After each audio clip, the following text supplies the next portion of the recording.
Okay, so hello everyone, and thanks for being here today. My name is Lori Osborne, and I am the director of the Frances Willard House Museum. And this program today is part of our Views on Women's History series, which examines topics in women's history with new eyes. We're excited to bring them to you via Zoom, and we're going to continue doing that because of what we've discovered, that our story reaches people far beyond Evanston. It's great to be able to also have speakers who don't live nearby join us. So the combination is great. And the fact that we record these programs, we share them later on YouTube, and lots of people watch them long after they've happened too. So the combination is really a good one for us. The Frances Willard House Museum is home to Frances Willard, 19th century suffragist and social reformer. And you can find more about her and her home and the WCTU on our website. And Fiona's going to share that link to that website. Oh, and it looks like she has. We're open for tours in the house, and we'll talk about a particular item in our collection that's related to this talk that you can see on tours if you do come, and research in our archives, which are quite extensive. And we welcome your visit both in Evanston and online, where we have lots of more information for you to explore. If you don't get our email newsletter, and you probably will after signing up for this talk, our email newsletter comes out twice a month and is full of information about lots of different things, including what we're working on and topics that we're exploring. But if you don't get it, please go to the website and sign up. You can find our social media links too, and we share lots of information there. You can make a donation on our website. We're keeping all of our programs free for now, but we love to, if you're able to and can support our work, that would be great. So a little bit of housekeeping. Fiona hinted at this, but in order to create a video of this event, we have muted everyone and turned off video. We'll have a presentation by our speaker, and conversation and time for questions. And we encourage you to put your questions in the chat, and we'll gather them up and make sure Einav has them at the end of her talk. And Fiona will be taking care of all of that behind the scenes. So without further ado, I want to introduce our speaker today. So our speaker is Einav Rabinovitch-Fox, whose new book titled Dressed for Freedom: The Fashionable Politics of American Feminism examines how women use fashion to challenge ideas regarding gender, race, and class. She'll be talking today about how the rise of the cycling craze in the late 19th century transformed not only women's leisure and more mobility, but also their fashions. She'll explore how the rise of the new woman, the bicycle, and dress reform shaped ideas concerning women's rights and movements, as well as the ways in which liberating ideas regarding cycling attire translated into everyday wear and politics. Since May is National Bicycle Month, and we are connected to this story through Frances Willard's adoption of bicycle riding at age 50, and the presence in our collection of one of her bicycles, Gladys number 3, we thought this would be a fun way to end our program year and head into the summer months. Einav is a historian of modern American women's and gender who teaches at Case Western Reserve University in Cleveland, Ohio. Her research examines the connections between fashion, politics, and modernity, particularly the role of visual and material culture in social movements. Her writing has been published in academic journals and books, as well as popular media, and we're really glad to share her research and her writing today. And there's a link if you want to find her book and purchase her book. There's also a link in the chat. So thanks so much for being here and sharing this great story. There's so many connections that'll be fun to explore today. Yeah, thank you, Lori, and everyone. Welcome. It's here very gray and cloudy in Cleveland, so I'm glad at least where you are, it's more sunnier. But it's really great to be here, and I want to thank Lori again for making this happen and organizing everything. So just to start us off, I'll share my screen, and so we can start with a presentation. And the talk, as Lori mentioned, will focus on how this popularity of the bicycle by the late 19th century and its fashions really provided a new visual and a new way for women to think about themselves and to experience public space, and really to shape new and modern gender notions and ideas about women's rights. And this connection between feminist and politics, as Lori again mentioned, is also very much connected to my own research and book, Dress for Freedom, that really examines these ideas and how they're connected over the long 20th century. So if you're like what you're hearing in this book and you want to hear more and how those ideas have developed, I will, you're welcome to buy my book either with the link or wherever books are sold. So kind of like, while the talk will focus on the bicycle, the idea of fashion and feminism is kind of like a longer topic. But let's start with the bicycle. So the bicycle popularity really began in the early 1890s, much attributed to the arrival of the safety bicycle in 1886. The safety bicycle, unlike the older bicycles, which you see here, had two equal size wheels, right? Not like this big wheel and smaller wheel, which make riding a lot more easier and safer, and also a much more kind of like available to women. I mean, you see two men here in this photograph, and it's not accidentally. But by the arrival of this safety bicycle, much more and many more women started to go on this bicycle craze as it was. Another thing that really helped the popularity of the safety bicycle that you can see here is the dropped frame, which if you can see my mouse, it's kind of like, right, this drop frame that really made riding in skirts easier and safer. So that was a way of, again, made bicycle itself very appealing to women who wanted to kind of like do this very new sport. This all technological advances made the bicycle lighter, easier to operate it, but also more affordable, which really made it a kind of like a middle class hobby. And even working class people rode the bicycle. You can rent a bicycle for in the afternoon. So it's not like a car that you really need to invest a lot of money in it. It wasn't cheap, but it was definitely affordable. That really made kind of like the bicycle kind of like a much more popular in terms of numbers. Unlike kind of like something like horse riding, for example, that was, you had to afford to buy a horse and to maintain a horse. Bicycles were much more easier to have.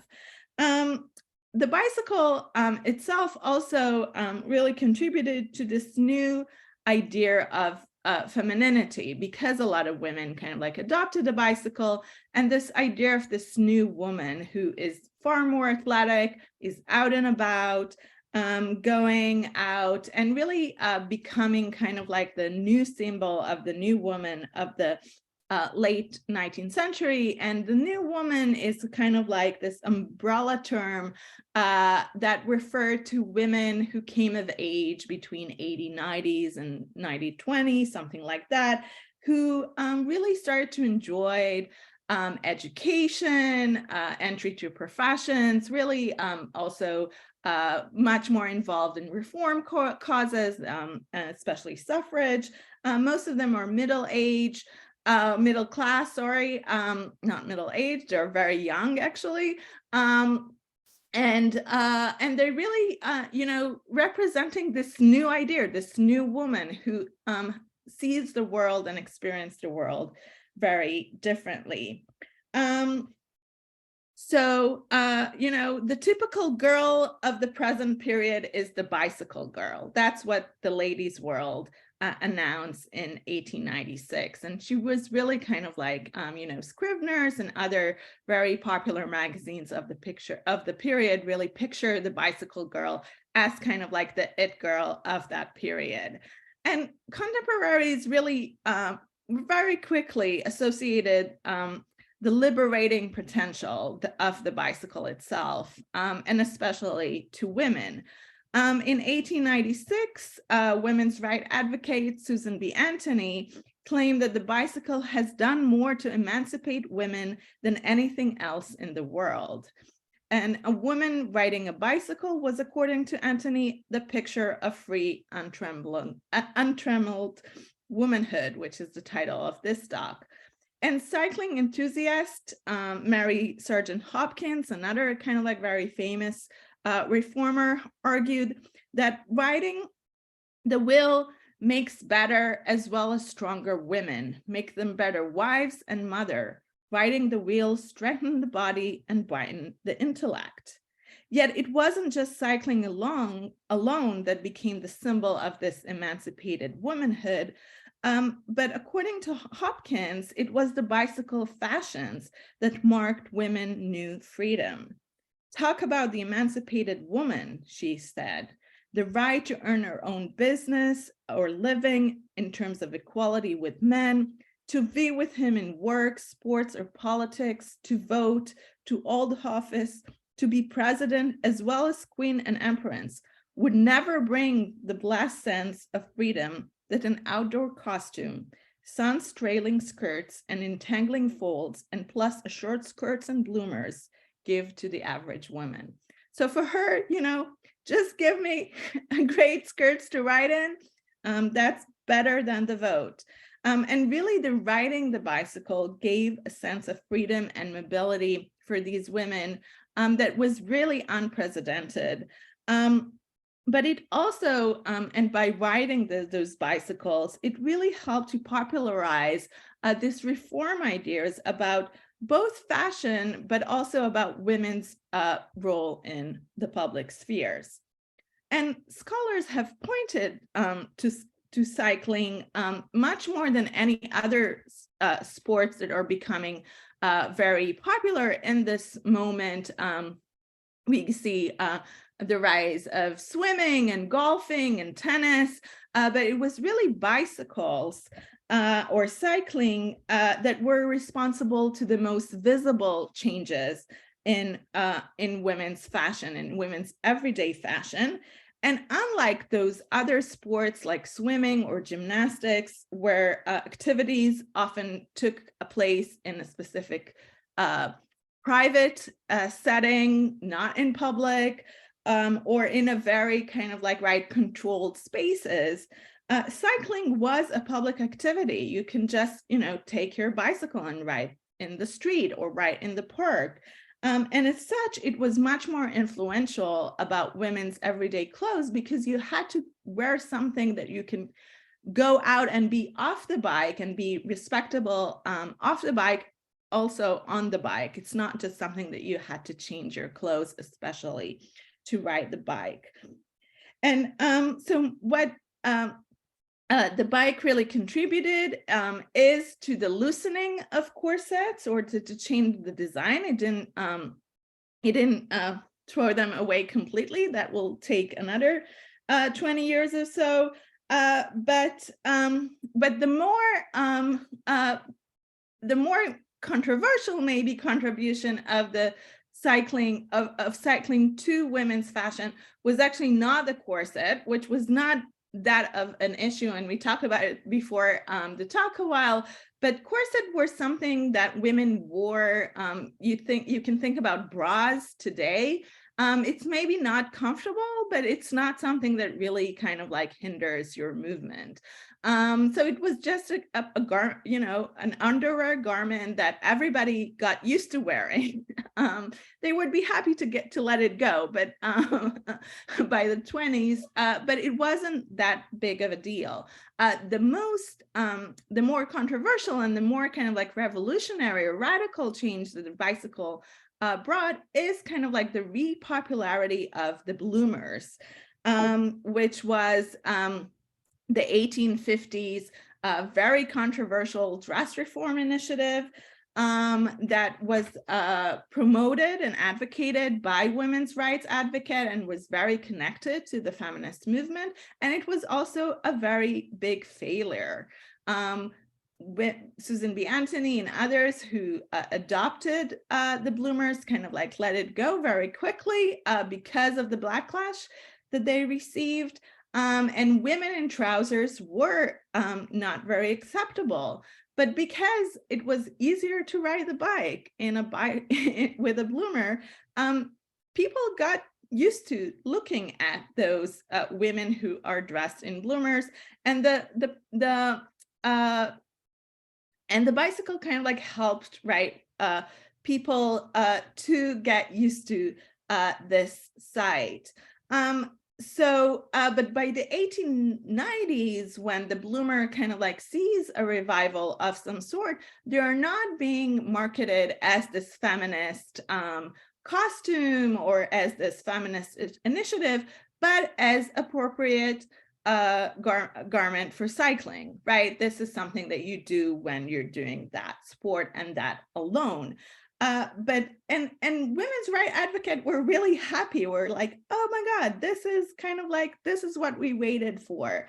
Frances Willard, you know, the woman that we're here because of her today, she saw in the popularity of the bicycle and the bloomers, and really she said, now the world will see what we were been talking about for the last 20 years, right? Reason will gain upon precedent and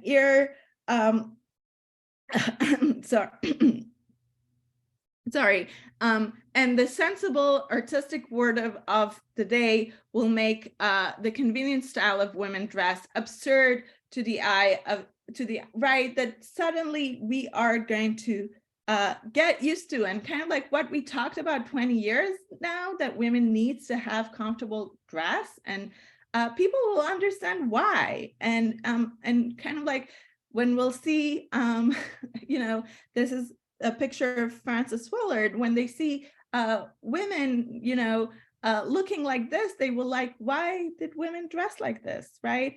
In her, right, that we need to kind of like go back to those rational dress. In her, she published an autobiography, A Will Within a Will, that really tells her experience of how she learned to ride a bike in age 53. And she argued that it was only a matter of time until bloomers will become the prevalent fashion. But it would, you know, despite the fact that Willard was very enthusiastic about it, right? You can see her, she's not wearing bloomers, right? And it will be wrong to say that the bicycle kind of like mainstreamed the bloomers as a fashionable public attire. The association of the bloomers with feminism was still kind of like very powerful trope that was oftentimes used against women who advocated for women's rights. So it was a problematic fashion that a lot of women kind of like felt uncomfortable wearing, because again, cycling was a public activity and oftentimes a courting activity. So it's not something that if you go on a date, right, you want to look very feminine, you want to look attractive, and bloomers were just not it. You wouldn't do it with bloomers. So a lot of women prefer to stick to the skirt and not necessarily to the bloomer that still had kind of like that radicalism into it. So for most women, cycling was not a political activity. Dressing for cycling was not a political activity. So they were more reluctant to adopt the bloomers. And as you see, even Willard herself did not embrace the bloomer.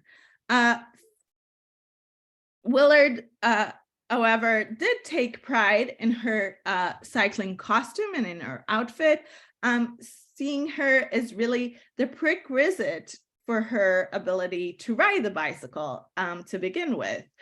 She was dressed in a skirt 3 inches from the ground, which considered to be a short skirt. I know it sounds crazy for the 21st people, but 21st century right mind, but it was considered a very short skirt. She had a blouse and a tweed with a belt, rolling collar, loose cravat, and round straw hat, and a walking shoes with gaiters. So, and you can see her, I don't know if she's like happy or kind of like just, you know, hoping she's not going to fall down in this image, but that was her cycling costume.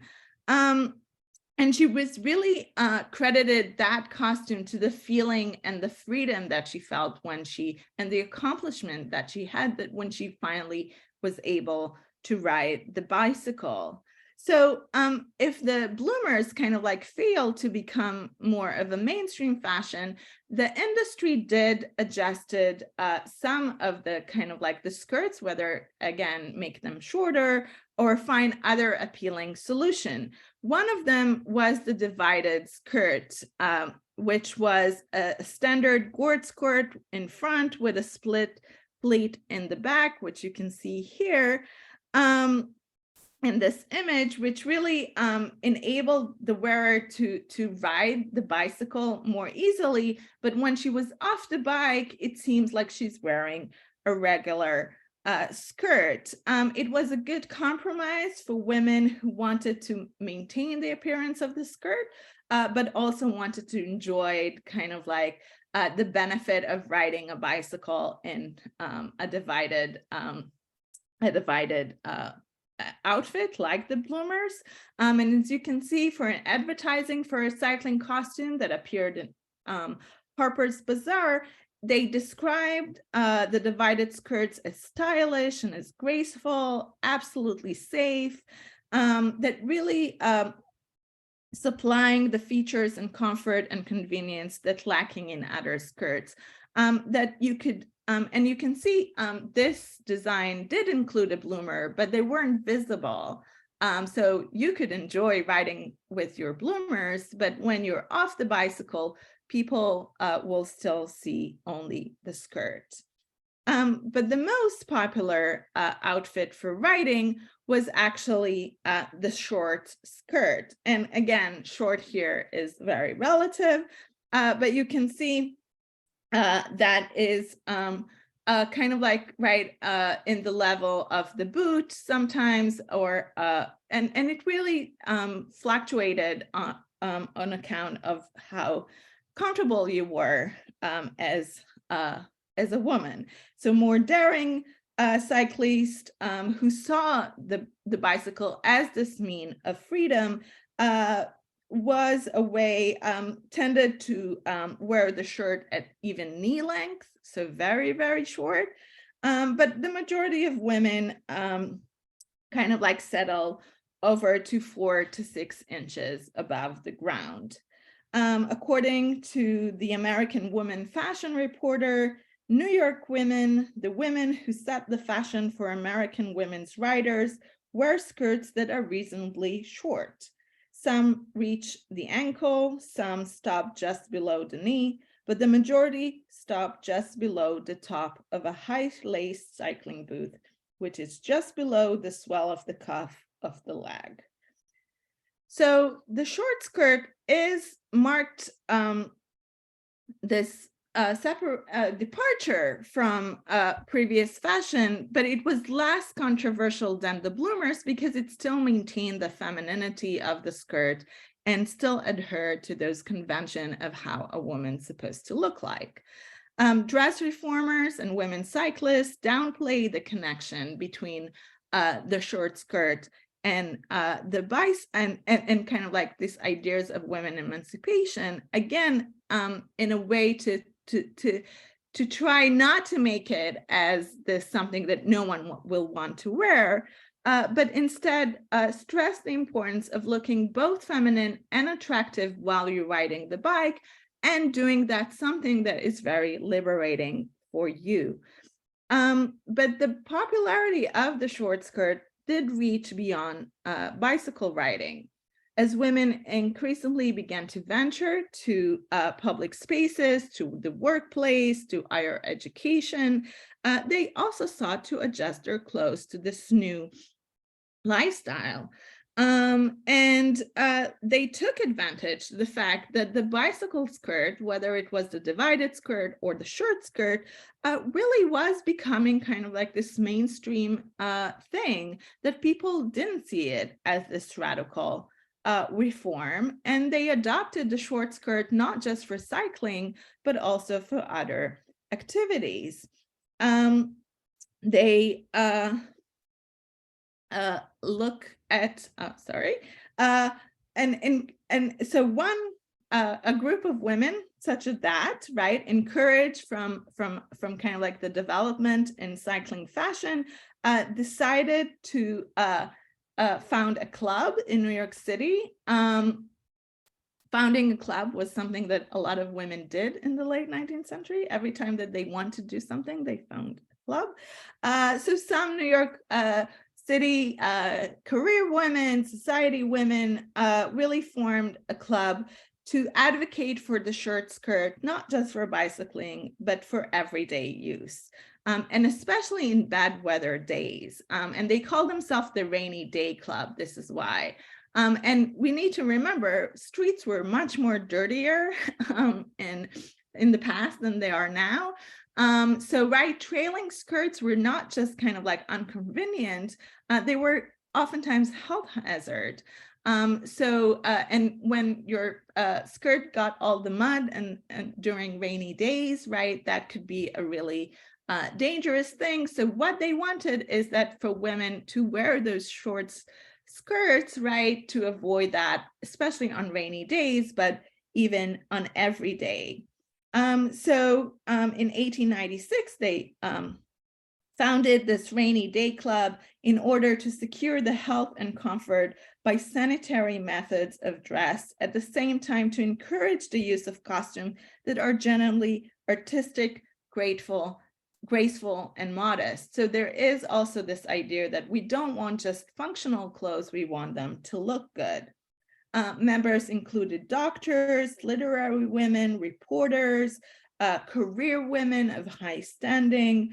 And while some of them were middle-aged women, most of them were those new women, those young women who are venturing into the workforce, having those careers, having education, and those experiences that really new and young women had, unlike their mothers.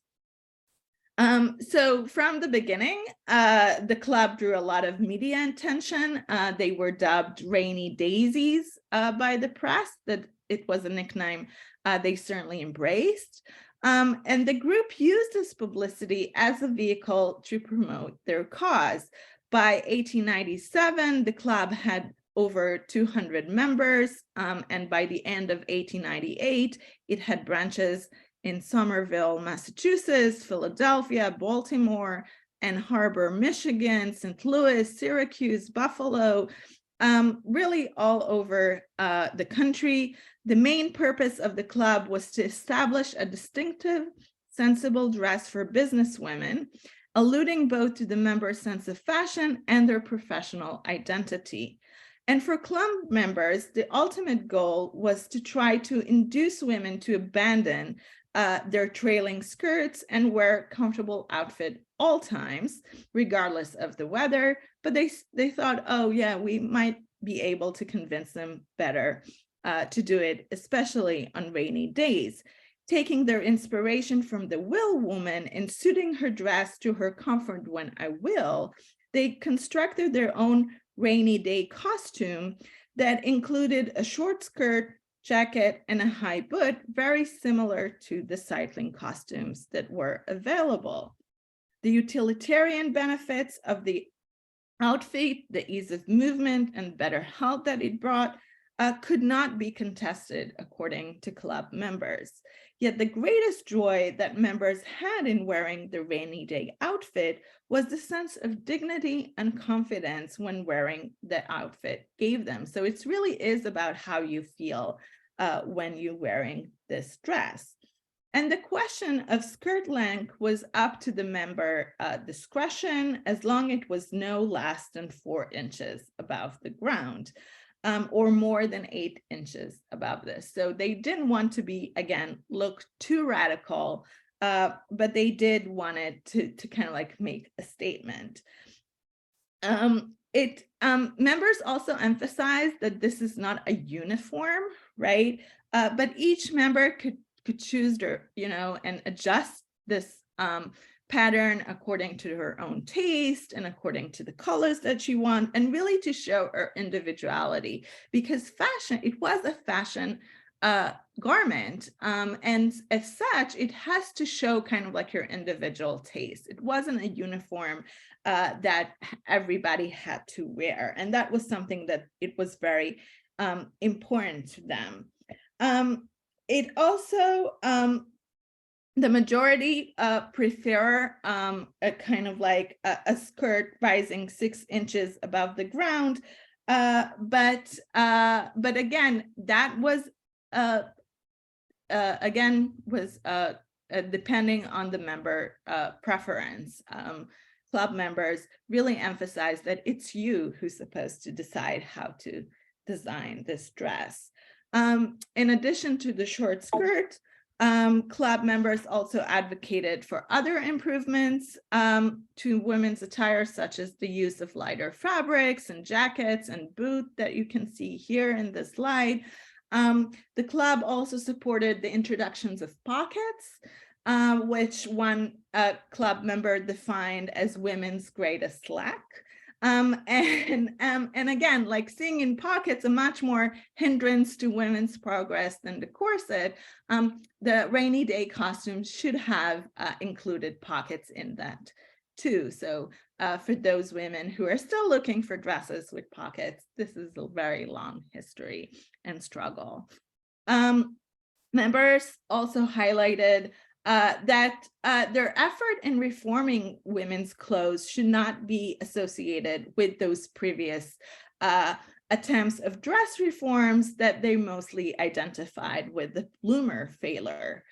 Dress reform is not necessarily mean dress reform. One of the members urged other members not to associate the rainy day costume with the radicalism or anti-fashion sentiment. And in doing so, she argued, would be one of the greatest obstacle in the way of any improvement in women's dress. So they really understand that in order to sell those ideas and to make them mainstream, we need to show women that these outfits are fashionable, that they're appealing, that they're beautiful. They're not anti-fashion. So instead of seeing fashion as a oppressive element that needed to be resisted or ignored, club members understood that in order to receive support and followers for their cause, they needed to present ideas as part of the mainstream trends. And for these women, the rainy day costume was an example of how the current fashion could combine grace and utility more satisfactory than anything worn in the previous period. So club members really took pride that they designed their own rainy day costumes, right? But the pattern and the ready-made industry, looking always to make more profit, really offered their own versions of rainy day costume to those women who might not want to design them themselves, but just want to go to a dressmaker or to a department store to buy them. rainy day costume could be purchased for as little as $4, which is about $120 today. So again, not kind of like totally cheap, but not very expensive. And it's a price that certainly a working class woman could afford. They were also marketed as appropriate business attires in women's magazines.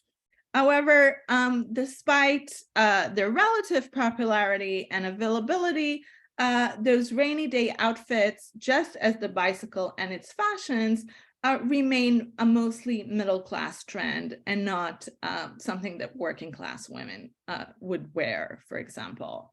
The rainy day skirt was more associated with the class status of the wearer and the fact that she could wear this outfit without needing to worry about her reputation. Because again, despite the fact that it was a skirt, that it maintained this ideas of femininity, it was short and it did had certain kind of like radical element to it, which maybe a working class woman could not afford to have, or a woman of color could not afford to have, in a way that middle class and upper class women could kind of like play and navigate and negotiate a little more easier. And a lot of people like Willard who thought that bloomers will, will kind of like storm the streets. People also thought that the rainy daisies, right, will flock the street. That never really materialized, but the club did have some influence again in turning the short skirt into a more acceptable and mainstream fashion. The rainy day ensemble, as well as the bicycle outfit, forge a positive connection between health and comfort and freedom and femininity, proving, as one of the club member claimed, that if a dress was only carefully adapted to the purpose for which it was intended, I'm not sure. Okay. And as increasing women would enter colleges and the workforce as the 19th and the 20th century progress, and they will engage in exercise and sport, they will seek clothes that would be suitable to do all of these activities. But unlike previous generation of dress reformers who sought to kind of like go against the mainstream trends, the bicycle trends and its fashion prove that clothes can be both beautiful and fashionable, but also comfortable and utilitarian. So as the 20th century progressed, the club approach and vision to women's apparel would gain popularity, not only among dress reformers, but or middle class professional women, but also among self-identified feminists seeking to express their radical ideas regarding women's sexuality and freedom through their appearance as well as their action. These feminists would continue the path that bicycle enthusiasts like Frances Willard constructed for them, and forming a more positive connection between fashion and the advancement of women's freedom. So I will end here, and I'm sure everyone have a lot of questions. We can. That was wonderful. And thank you so much. So interesting. I didn't know about that club in New York City. That's the Rainy Day Club. That's wonderful. And you're right. They're constantly creating clubs. This is the era of clubs. So yeah, we've seen that in other stories too. So we can either I'm gonna go ahead, Fiona. we can begin with a participant question, or Lori, if you have some questions that you would like to ask. I'll start with a couple of questions, but yeah, we'll talk about what happens in the 20s in a minute. Sure. But tell us a little bit of where your book and what started this for you, and also maybe where Frances Willard's book, which is such a fun little book, we sell a lot of the copy of the book that we have at the house because her little manifesto, if you want to call it that, or on bicycle riding, is a great window into her personality, her writing, her life. You know, it just tells you a lot, as well as her way of making an argument about something. Anyway, but maybe start with where the book started, and then maybe when you first encountered Frances Willard, and how that may have impacted you. Yeah, sure. So the book started in kind of like a question that I had, in which, feminists don't have a great reputation when it comes to fashion, even actually bad reputation, right? Feminists are usually seen as kind of like anti-fashion. Fashion, feminism are not oftentimes topics that we think about them together. And I was like, where did this come from? Why do we think that all feminists are ugly, or hate, wear lipstick? And when I started to look at earlier 20th century feminists and suffragists, what I surprisingly, discovered is that the press and, people are talking about them, and they themselves talk about a lot about fashion, and they're very interested in fashion, and everybody was like, oh, they're so beautiful, and they're like wearing all those great styles. And I was like, okay, if feminists used to be fashionable, what happened, right? So I was like trying to trace this moment, and I was really kind of like seeing that actually feminists were very much engaged in fashion and in thinking about clothing as a tool of not just feminist practice, but as a tool to kind of like have a living experience of what they believed was women's right. And some feminists like Willard and Anthony really thought that what they wear is kind of like, right, very connected to those ideas that they advocated for. So we often think about the personal as the political as kind of like a more late 20th century slogan, but this idea of kind of like, right, the personal experience and what we wear is really influential also about how we think about equality. What a woman can and cannot do really was shaped by, did she had a trailing skirt that she got sick from, right? Or how comfortable and she felt in a corset. So these things really influenced the way they were thinking.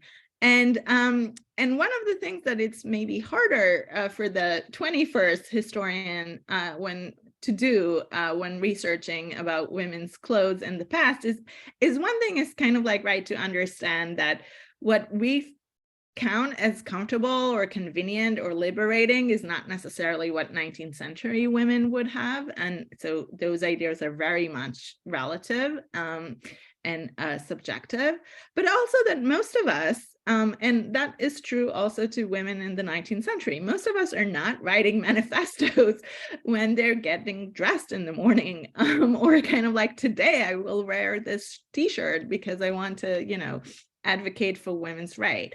What I was very surprised and happy to find out with Frances Willard is that she did actually write a manifesto, right? So that was, for me, it was like, yay, so, finally, I have like actually someone who says how much those clothes really contribute to her sense of liberation and kind of like movement in the world. And this book is very kind of like a fun read, because it does kind of like open up a window to Willard herself, but also really, I mean, she was 53, and 53 was much older back then. Doing this really crazy thing of like riding a bicycle, like learning how to ride a bicycle in a very late stage of her life, and really finding in it so much joy and happiness and sense of freedom that really was kind of like unprecedented for women in her generation. It was really kind of like for her, kind of like those new opportunities and the new future she's suddenly beginning to imagine, which I found really fascinating. And Yeah, I again, agree. we often think about feminists as kind of like those old, old ladies, angry one. And we need to remember there was a lot of joy and kind of like pleasure in those things. And fashion was about part of those kind of like where they found pleasure in their lives and in their life work, which was not always successful and was not always now in hindsight, we can see, wow, they made a lot of changes, but I don't know if like Willard in 53 felt like, oh, my life work has, reached this stage. Yeah. And, but the bicycle really kind of like, opened for her those vision of kind of like, yeah, the future is going to be great because all of us is going to wear bloomers and yeah. And she just in case you didn't know, and I know, Einav, I know you know, but for everyone else, she named her bicycle Gladys because it made her glad to ride. And so all of her bicycles, she at least had 3 of them. The one we have is Gladys number 3. But so I notice let's start with the last question first, because you talk a little bit about the working girls and those I know there's a term for those big sleeves. half sleeves. Yeah. Yeah. So maybe talk about the working girls and then look ahead just a little bit, like we get suffrage in 1920, and like, what does it look like when things are really changing? So those are the 2 questions we have so far. Sure. So the puff sleeves, it was a very short fashion, and one of the things that is fun for the fashion historian, I guess, in the 1890s is really that fashions are really changing by the year. So it's really easy to date photographs coming from the 1890s just of the fashion, because the sleeve really changes from season to season. They're starting to get bigger around 1891. The biggest kind of like the biggest that they go, the puffest that they go is around 1895.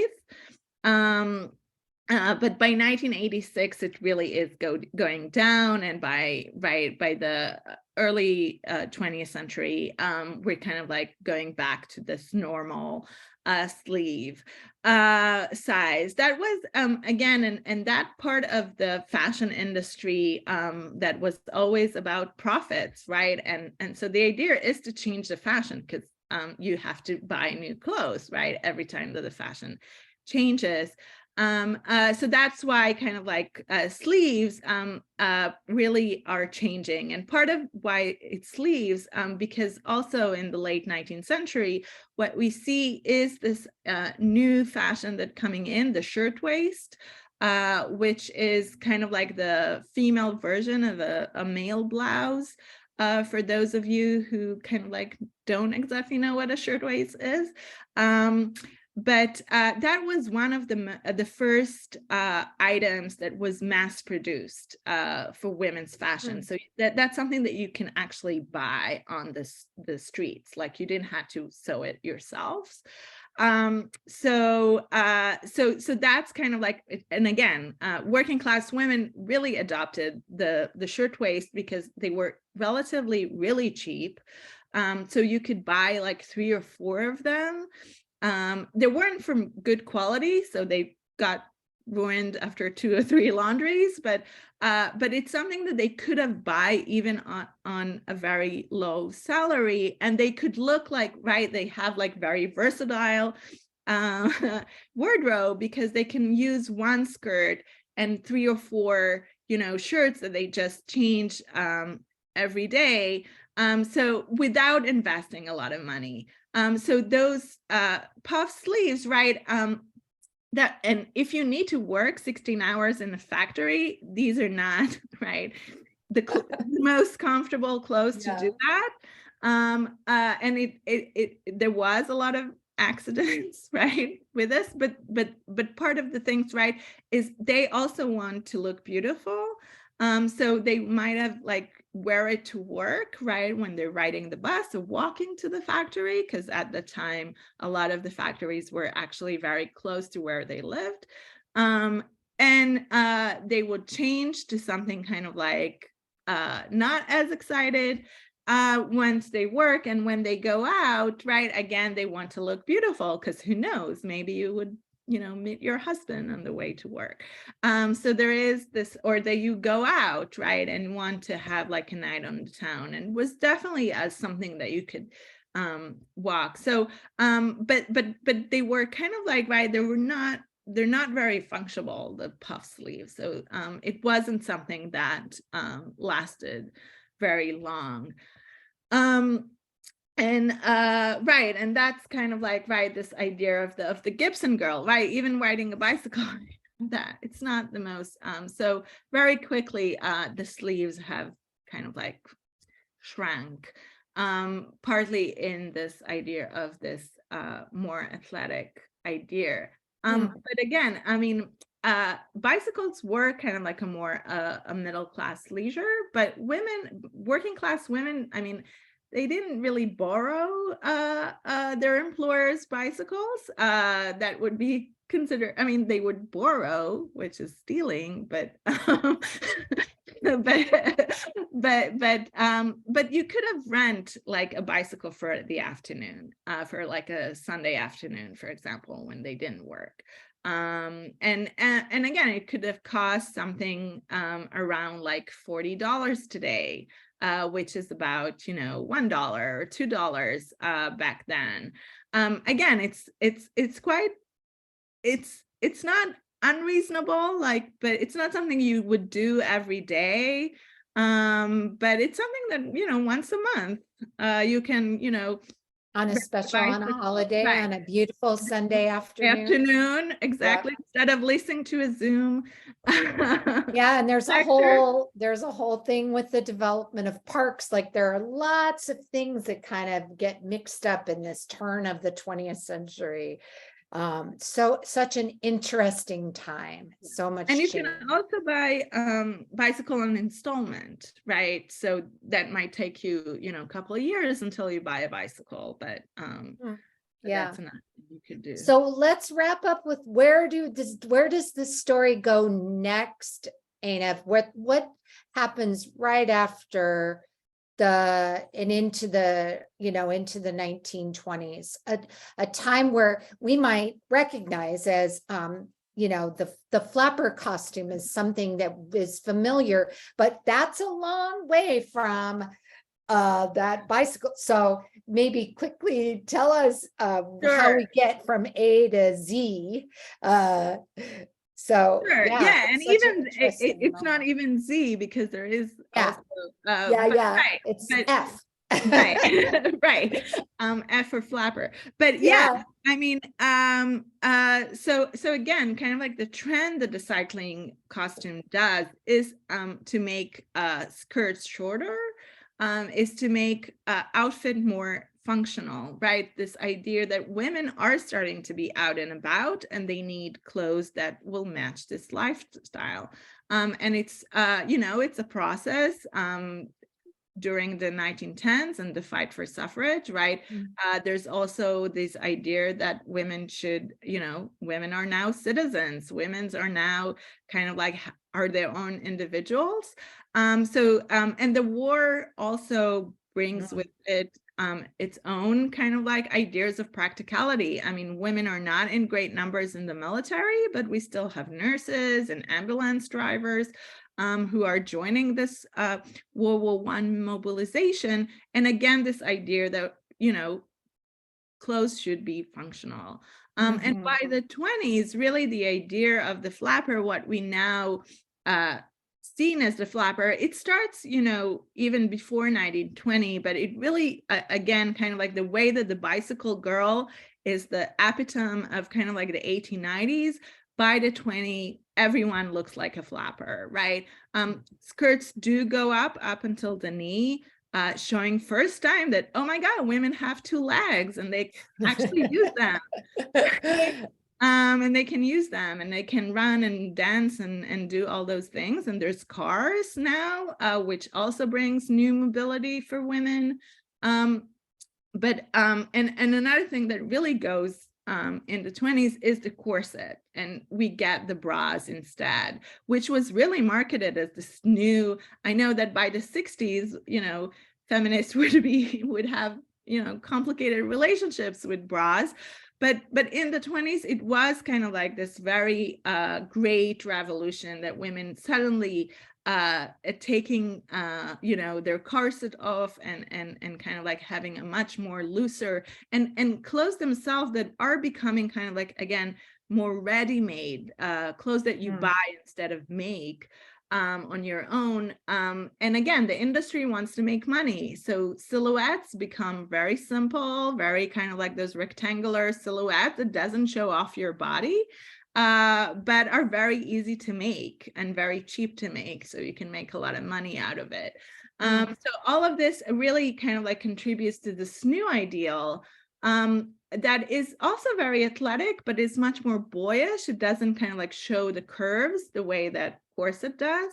But really what the biggest maybe, change was for women that they wore far less clothes and they also cut their hair. That's a lot of weight that goes off of women very, very quickly, sometimes overnight. Everybody wants to wake up tomorrow, sans 10 pounds. And just to think about like the difference of how you move in the world, right? If you don't have 10 pounds, if you lose 10 pounds overnight. And for a lot of women, that was that moment that really experienced as this liberating moment, very similar to kind of like Willard's, right? That, oh my God, now I can do all those stuff. And it was kind of like, oh my God, now I lost 10 pounds and I can, run and about in skirts that don't hinder my movement. So that was a big.